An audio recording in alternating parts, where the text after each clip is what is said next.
आपको बता दें कि लोकसभा चुनाव को लेकर बीजेपी का नया नारा सामने आया है।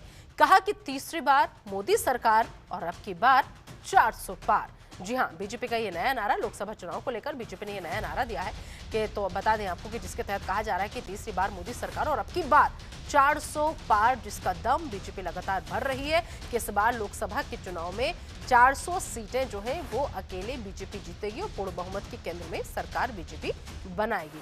तो ये अहम खबर, बेखबर बता दें आपको, जिस तरीके से लगातार विपक्ष जो है कह रहा है कि बीजेपी बेखबर है, बीजेपी को नहीं पता कि उसकी इतनी सीटें किसी हाल में नहीं आएंगी, बीजेपी को 24 में मुक्की खानी पड़ेगी।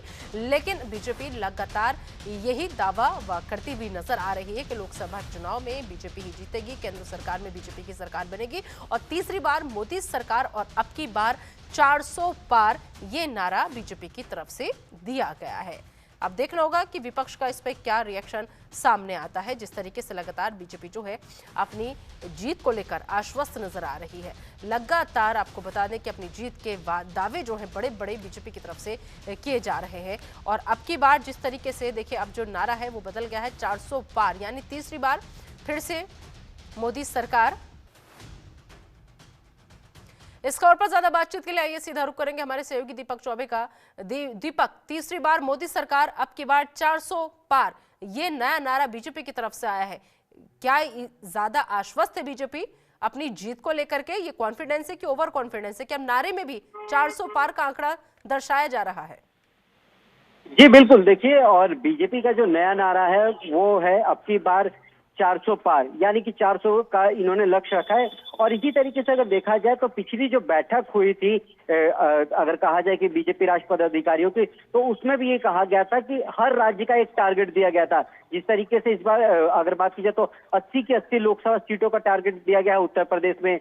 उसके बाद बंगाल की देख लीजिए तो 23 सीटें हैं, वहां दी गई है कि 23 सीटों का टारगेट रखा गया है। तो अलग अलग राज्यों में अलग अलग जिम्मेदारियों के साथ कितनी सीटें जीत के लाएंगे इसका लक्ष्य रखा गया और इसी को लेकर 400 पार का लक्ष्य रखा गया। क्योंकि जिस तरीके से बीजेपी वो पूर्ण बहुमत की 2014 और 2019 की सरकार बनाई थी, उसके बाद बीजेपी आश्वस्त थी और लगातार जिस तरीके से प्रधानमंत्री नरेंद्र मोदी जो बीजेपी का एक मुख्य चेहरा है, और जिस तरीके से लगातार अगर बात की जाए तो एक स्टार कैंपेनिंग भी है और उसके बाद उनकी एक जो छवि है, साफ छवि, उसको लेकर बीजेपी इस बार जनता के बीच में जाएगी। और उससे पहले देखिए कि पूरे देश में 22 जनवरी को दीपावली मनाने की तैयारी हो रही है, जिसमें बीजेपी के जो कार्यकर्ता होंगे वो मौजूद रहेंगे।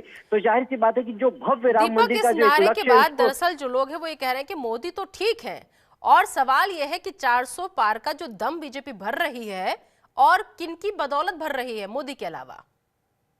बिल्कुल, देखिए, प्रधानमंत्री नरेंद्र मोदी हैं, गृह मंत्री अमित शाह, बीजेपी राष्ट्रीय अध्यक्ष जेपी नड्डा है। उसके बाद राज्यों की बात की जाए तो राज्यों में चाहे खुद यूपी के मुख्यमंत्री योगी आदित्यनाथ हो, उत्तराखंड के मुख्यमंत्री पुष्कर सिंह धामी हो। तो जाहिर सी बात है, क्योंकि देखिए अगर बात की जाए बीजेपी की, तो बीजेपी का संगठन जो है वो बहुत मजबूत है और संगठन के साथ ही सरकार चलती है। तो संगठन को लेकर ही साथ चलना है और संगठन के जो नए दायित्व को जो अगर बात की जाए जो कार्यकर्ता है वो निभा रहे हैं और वो जनता तक पहुंच रहे हैं। यहाँ तक कि देखिए बीजेपी ने एक प्लान भी बनाया कि जिन राज्यों में जहां सरकारें नहीं है वहां पर किस तरीके से, क्योंकि देखिए अगर उत्तर प्रदेश में तो उत्तर प्रदेश से उत्तराखंड में बीजेपी की सरकार है, वहीं अगर बात की जाए तो 3 राज्यों में सरकार अलग से बनी है, तो वहां सरकार के साथ मिलकर तालमेल से लाएंगे अयोध्या दर्शन कराने के लिए।